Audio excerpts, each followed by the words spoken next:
is the In Real Time Car Talk Show. Just ahead, we head to that scary place outside of Denver, Colorado called Pikes Peak. I guess there was a man named Pike. We're not going to get into the history of that, but we are going to talk to Richard Tomlin about the scary hill climb. Even if you're in a regular car, not too long ago I white-knuckled it all the way up. And why did they call it a hill climb? Friends, this is a mountain climb any way you look at it. Anyway, we're going to talk to Richard. Mountain climbers was already taken. There's that. Use that. How about auto mountain climbers? There you go. Jeff has the racing calendar. Mr. Mars has This Week in Auto History, and I'll have the stories making automotive news this week. Howdy, along with Mike Out of This World Mars in our other studio. We always need more Jeff Zekin in this studio. My name is Don Armstrong. Glad you could join us. And David Ainsley, our chief engineer and bottle washer. He, too, is listening and watching today and complaining about the audio levels. And we're trying to get there, David. Just be patient. Or not. So anyway, that's beside the point. All right, let's go up to the hill, if you want to call it that. There he is, ladies and gentlemen. What the hill? It's Richard Tomlin, Apex Auto Work. Richard, is that a tan or is that a burn on your face? This is burns. This is we're closer to the sun here, and and it's got I'm very white. hair. Very white. Yeah. So. Listen, buddy. It's not closer to the sun. It's closer to the outside universe. Pluto, I think, would be. There you go. Yeah. It's a rough. Been here 7 days now, and every day in the sun for 5-6 hours at a time. They do make some sunblock, and I would suggest maybe send somebody down the mountain and get you some sunblock. Too late for all that. Yeah. All right. So let's talk about automobiles that you've got up there on the peak. Where do you want to start? Been a hell of a year. We got the ApexOSET, which you all know well, the Miata that you claim is not a Miata, but it is. Qualified in the Fast 15, which basically tells you you're in the top 20 percentile of cars running up the mountain. We got 74 cars this year. Never thought we would get there. We'd hoped and dreamed, but we made it. And then we've also got Big Bird up here, which is qualified at the back of the pack, having some carburetor tuning issues on top of the mountain. Surprise. This is the challenge of running a carburetor motor at 8,000 all the way up to 14,000 feet of elevation. And we're learning every day. So both cars are ready to race up the hill. We'll go stage both today. They'll be parked up there. We'll camp out overnight, get up in the morning, and all the festivities start about 7:30 in the morning, and follow along on Racer TV, which is where everything comes to life. Well, as usual, I think that cell phone service up there is sketchy. At what elevation are you currently? We start about 8,000 feet. So are you down at 8,000? No, this year I will be at the top. I'm over protest this year, so I'll be at the Summit House for the full day. Taking care of protest. Richard, we all of us look at you and go, is this a real human being? He climbs mountains, he fixes cars, he races cars, and not just regular cars. He goes all out about anything to do with a car. You have this reputation now. You got to live up to it every day. I will say, yesterday was very humbling, setting in what we call the Fast 15, and knowing that we have the lowest dollar car of the entire group, and being able to run toe-to-toe with these guys or in class with these guys is amazing. And the cars were in front of them. We're in front of, literally a couple. Well, Richard, I want to tell you that your signal is so bad. Yeah, you're breaking We up. can't even Richard, understand what you're saying. So can you maybe lean closer to your microphone? Or either that, or maybe perhaps reconnect with Mr. Mars. We're gonna exit away from you for just a second here. No, that made no difference. If you'll reconnect with Mr. Mars, that'd be great. This is what happens when you get close to the sun. We're going to call it solar interference. That's what we're going to. Duck, there might be a satellite coming through. Yeah, exactly. So, Mr. Mars, if you'd be so kind as to reconnect with him, that would be greatly appreciated. Like I said, a couple of years ago, my daughter lives in Denver, a suburb of Denver. And, hey, Dad, why don't you go up to Pikes Peak?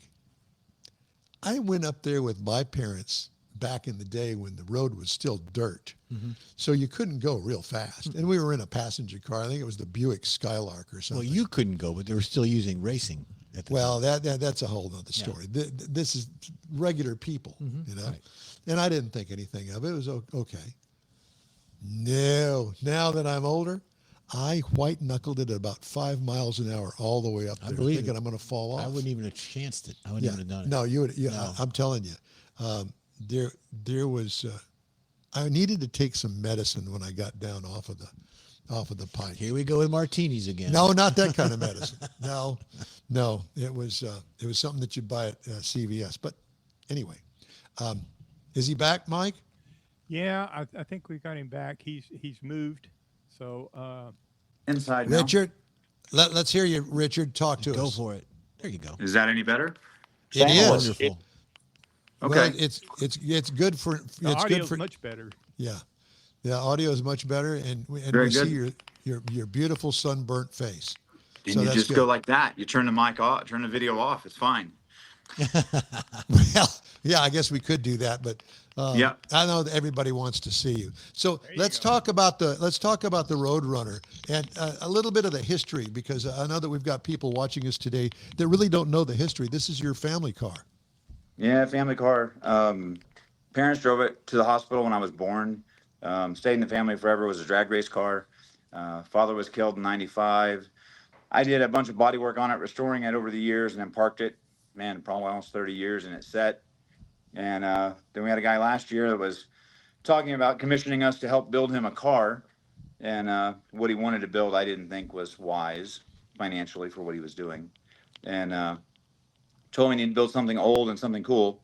What would you build? And he threw out Road Runner. And I said, well, nobody would build a Road Runner to race Pikes Peak. That's dumb. It's made to go in a straight line very fast. Yeah. And come to find out, he's got a background much like mine. Learned to drive manual in a Road Runner, learned to race in a Road Runner, wrenched on a Road Runner as a kid. So it became a legacy project for the two of us to get this car up the mountain. And then we had some friends at Pikes Peak that helped us throw in a R5 P7 NASCAR engine, chassis, suspension underneath. So greatly violated my father's Road Runner, cutting out the belly of it and putting a NASCAR underneath. But it is a Dodge NASCAR, so that makes it somewhat acceptable. Keeps it Well, in that and the family. fact that there's still a lot of parts and pieces, especially of the body of the car, that continues to roll on, so to speak. Oh, it's exactly the same on the inside. There's stickers on the dash that I put there at 7 years old. There's stickers on the outside. I remember 13, 14 watching Dad put them on the car. So it's very close to home. Yeah. Well, did you send it up there in an enclosed trailer or open trailer? It was an enclosed trailer. But man, I'll tell you what, just the 3 weeks that they've had it up here and testing and on the mountain, I think every panel has got dings and dents and chips on it now. Already, it is nothing like what it was. So it's going to need some attention and some TLC very soon. Well, but that after the event. So tell us about the event, if you will. Has it already? It obviously is qualifying and stuff, and you've got classifications. When is the real event? Event starts tomorrow morning about 8:30. First car off the line. Yeah, and where are you scheduled in that? First car will start 17th overall. The other car starts third from last, so I think it's like 72nd qualifier overall. So we will be there all day running. So- Hopefully, the racing is done by 2. So if you're going to tune in for the whole thing, consider from 8:30 Mountain Time, so 9:30 your time, on Racer until 3:30 in the afternoon. And where 6 can we hours, see 7 it? hours. Racer Racer TV. TV is the number one, and then Mobile One Oil will live stream it as well. But Racer TV is the main one this year. They've got TV crews, media teams doing interviews, radio and video coverage. Wow, that's exciting. And I It's a guess big you have to have a change. subscription, right? No, they've got a free one. It's Yeah, a there's free one on their some, app. So yeah, Racer and it's on TV TV too. So Yeah. Wow, that's pretty darn exciting. So how big is your crew for these two cars? we've got 7 on the ApexOSET, and they've got 6 on Big Bird. But then we've got another 4, 5 media team as well. Those are the ones cranking out the pictures and videos for us. The Very So, original- a lot of nice. people. Yeah, it's like a NASCAR team. It Mars, seems Mr. like Mars, it. I can't hear you at all, so I'm sorry. Yeah, Mike's got a question. Yeah, what's the question, Mike? Yeah, Richard, my question was, you're part of the officiating crew. I do that. Yes. So you don't really get to deal with the cars during the race. Right. So I come up here and basically hand them off to our crew, and then I go away and do my technical duties, and then watch my cars operate. And as we're going through qualifying stages and sessions that they run, I move to different sessions, so there's no conflict of interest for anybody to scream and yell about. Yeah, So I was you going get to to say. stand at the top of the hill waiting on your car to come up over that last rise. Absolutely. So what is up? You know, I know that there's a visitor center up there at the top of that mountain, which, by the way, I walked into and then crawled back out to the car. And I know, laugh if you will, but that was it. And I stayed in the car while everybody else had a nice time up there, and I was talking to God the entire time. Lack of oxygen up there. Yeah. Well, there's that. It's a challenge for a lot of people. It really is. So well, it used to not be, but now it is for me. Probably 90. I would say 90 to 95% of the drivers actually run oxygen in their cars. Yeah. Just with a nose hose and regulator, and it helps them stay clear and focused. And you'll see them throughout the day going back to the car, putting oxygen on for 10, 15 minutes, then walk away from the car.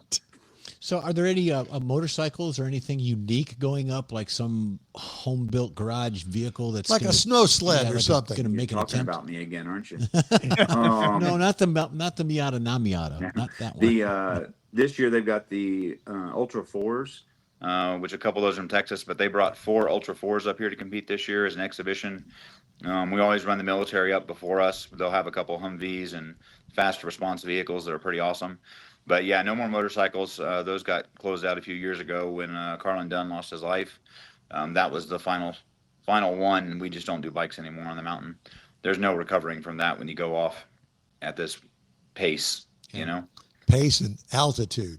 Right. Yeah. Because let me tell you something. You know, there's some roads up there that I happen to peek out the window just to see how much fright I could put into myself. Oh, Lord. And it goes like straight down. Yeah. There's no, ledge Relief. or cliff or something you can fall on. No No, it's shoulder. all the way down. There's some very steep spots for sure. Yeah. Very steep. So what is the closest city to Pikes Peak? They would tell you Cascade at the bottom, but it's a very small town. So Colorado Springs is a real place where most of us stay. I think it's heaven. That's the closest. It's awesome. heaven. That's it. It's awesome. Which I will spend eternity in, hopefully. Hopefully. Well, maybe not. I'm doing this show, so that's not going to get me there. That's for sure.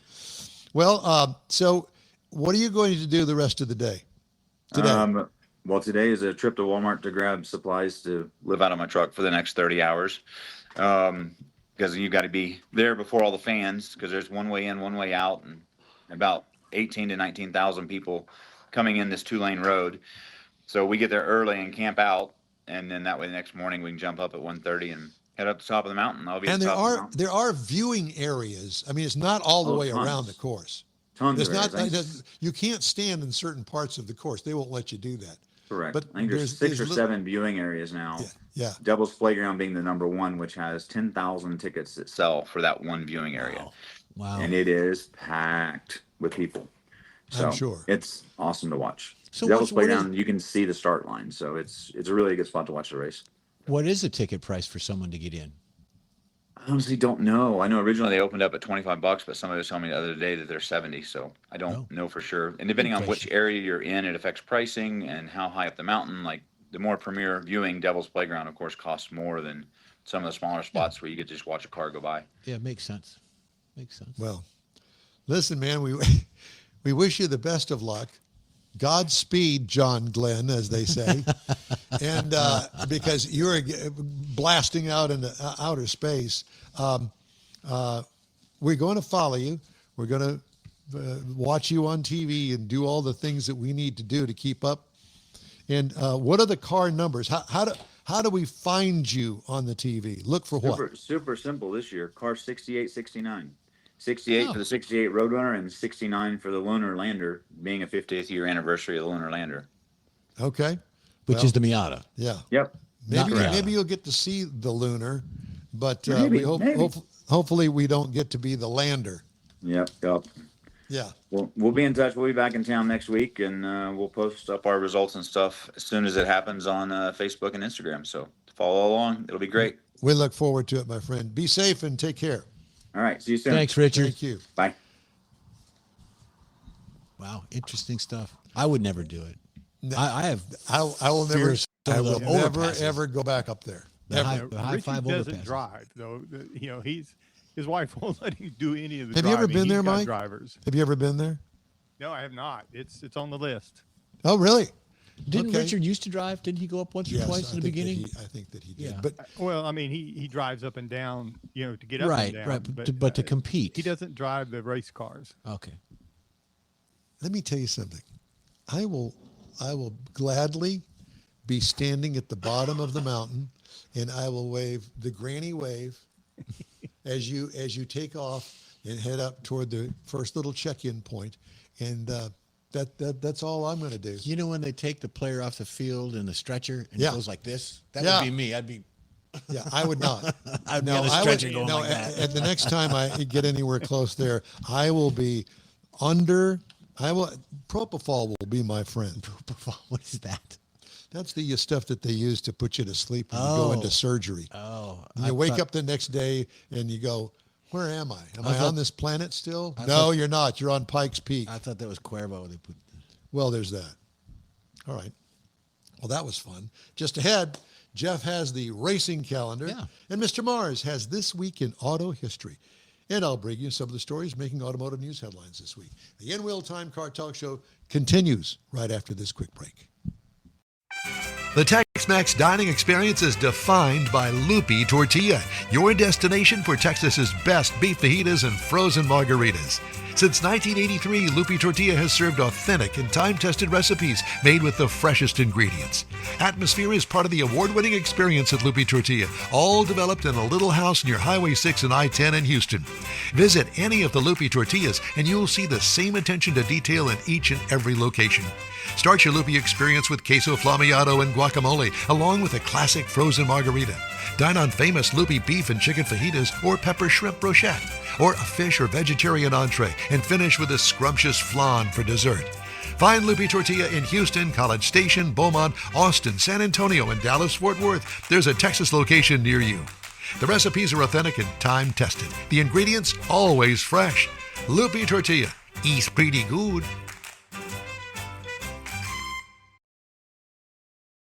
The In-Wheel Time Car Talk Show thanks you for 15 wonderful years. Yep, our first show aired May 7th, 2011 on a local radio station.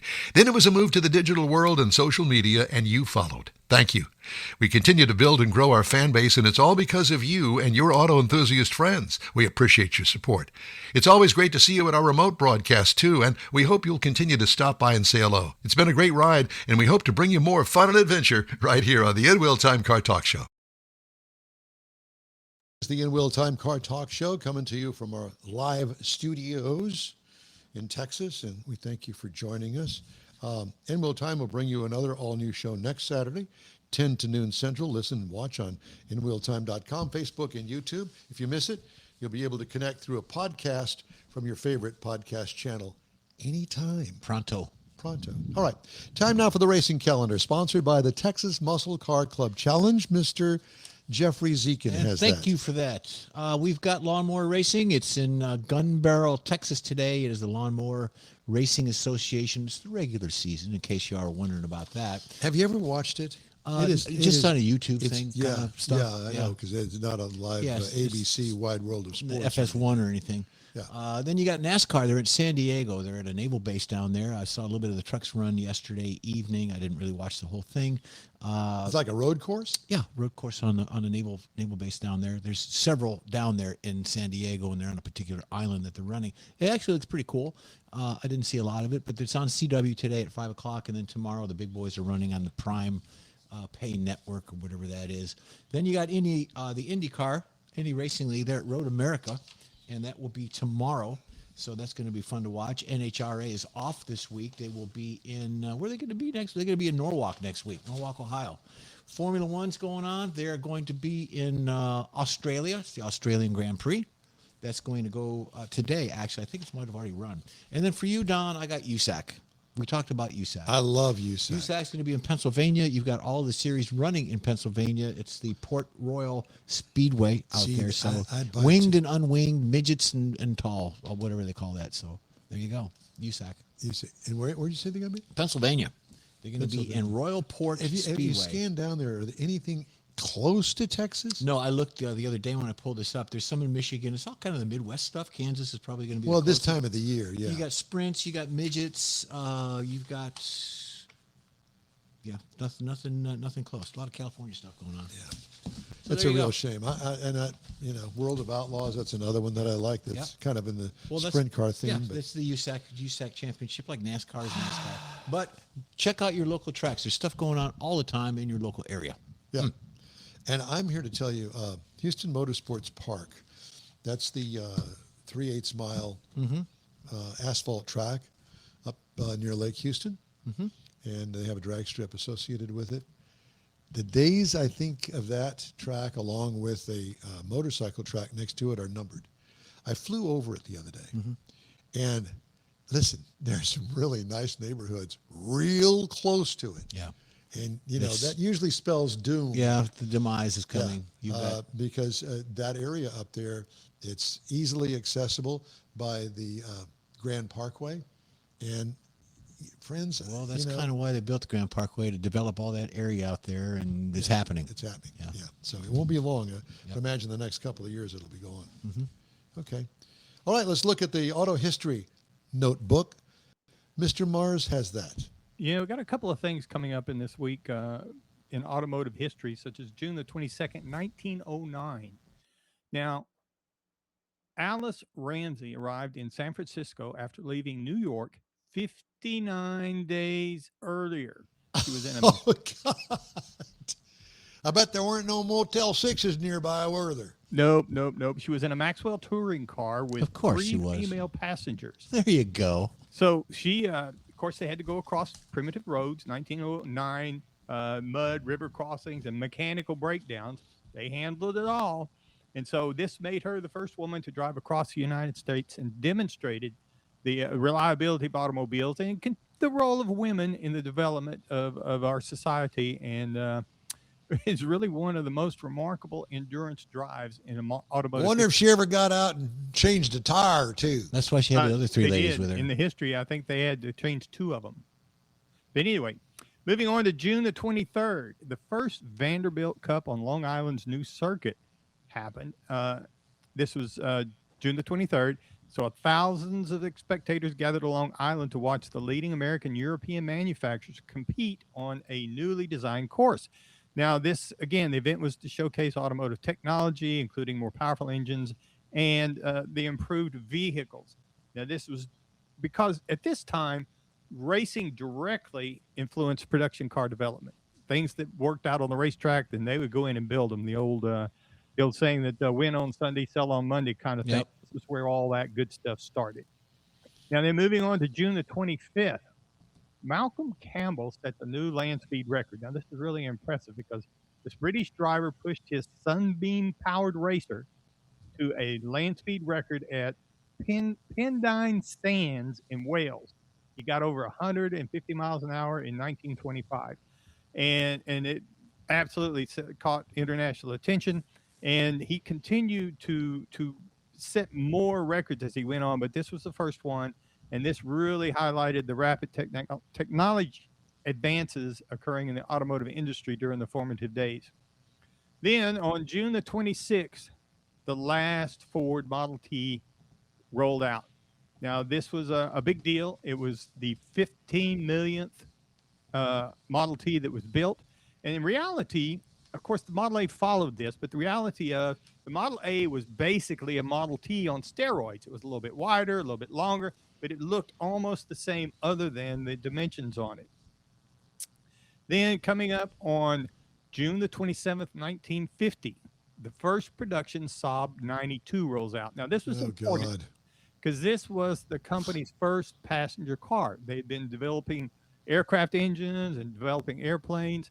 And so the Streamline 92 featured some really innovative engineering and aerodynamics. It was powered by a 2-cylinder, 2-stroke engine but it got a reputation for reliability and durability because of the engineering that had gone into the aircraft experience that the company had. Saab, reliable? Well, the two-cylinder, two-stroke engine in 1950 is what we're talking about. Did it sound anything like this? Pow, pow, pow, pow, pow, pow, pow. No, nothing Whenever like it that. popped. Yeah. I don't know. I'll have to see if we can find that's some a audio Mazda. from that. Now, in June 27, 1963, Lamborghini is officially established. Now, Oh, I missed the picture. this car here, there were several pictures of it, but I love the way this car looks. Now, this is Lamborghini, of course, started in the tractor business. They set out to build Grand Touring cars to challenge Ferrari. It's kind of a personal thing between the families. And so they introduced the 350 GT. And that's really what founded Lamborghini and created one of the world's most famous rivalries between them and Ferrari, whether it's in racing, on the show floor, design. They're after each other all the time. But I love the way this car looks. And that's just some of the things we found in automotive history this week. I like the way that the green Saab looked. It's kind of fitting. It was different. I don't even know what would you say about that car? You know, it kind of looked like a little baby elephant. Yeah, you could say it kind of looked like a baby elephant. It was more to me like a little beetle or a little ladybug type thing. It was green. Yeah. Well, green cars, no, they just don't work for me. But whatever, different day, different time. Police in San Francisco have spent 5 months searching the city's first known thief to flee the scene in a self-driving car. In January, someone stole clothing from a yoga studio, loaded the loot into the trunk of a Waymo robotaxi, and rode off, according to the San Francisco Chronicle. Even though Waymo cars are outfitted with more than 24 cameras, police were unable to obtain any footage that helped point to a suspect. Waymo already had deleted the interior footage by the time a search warrant came through, and the company blurs faces of privacy in the exterior views it captures. The rider's account information also didn't lead to anyone. Quote, I would think it would be easier to solve in a Waymo, Sergeant Tim Fay, the detective handling the case, told the Chronicle for a story this month. It was disappointing that the internal video was not able to lead to the recognition of a suspect. Waymo told the publication it couldn't comment on the case because that in general it considers public safety and privacy when responding to requests from law enforcement. The company doesn't use technology that can identify riders through facial recognition or other biometrics. That's not to say robotaxis offer a guaranteed getaway. L.A. police in January arrested a man they said robbed a supermarket before getting into a Waymo car. Officers were able to pursue the car and persuade it to pull over by activating their lights and sirens, which Waymo has instructed its vehicles to recognize and obey.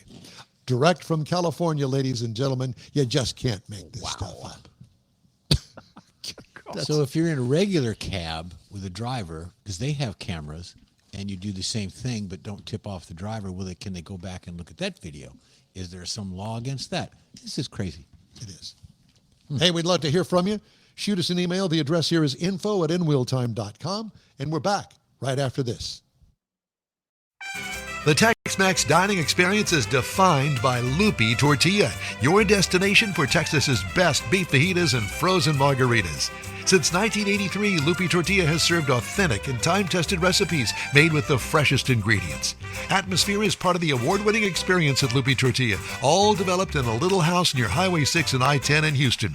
Visit any of the Loopy Tortillas and you'll see the same attention to detail in each and every location. Start your Loopy experience with queso flamiado and guacamole, along with a classic frozen margarita. Dine on famous Loopy beef and chicken fajitas or pepper shrimp brochette, or a fish or vegetarian entree, and finish with a scrumptious flan for dessert.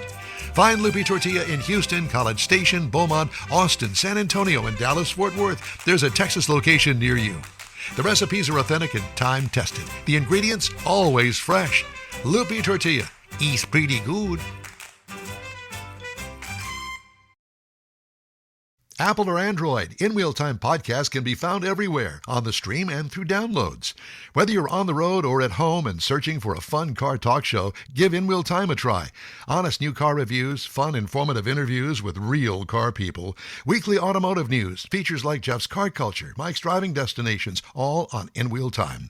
Check us out on SiriusXM Podcasts, iHeartRadio, or while you're shopping on Amazon through Amazon Music. InWheelTime.com has a list, so check us out. That's it for this podcast episode of the In Wheel Time Car Show. I'm Don Armstrong, inviting you to join us for our live show every Saturday morning on Facebook, YouTube, Twitch, and our InWheelTime.com website. Podcasts are available on Apple Podcasts, Spotify, Stitcher, iHeart Podcast, Podcast Addict, TuneIn, Pandora, and Amazon Music. Keep listening, and we'll see you soon.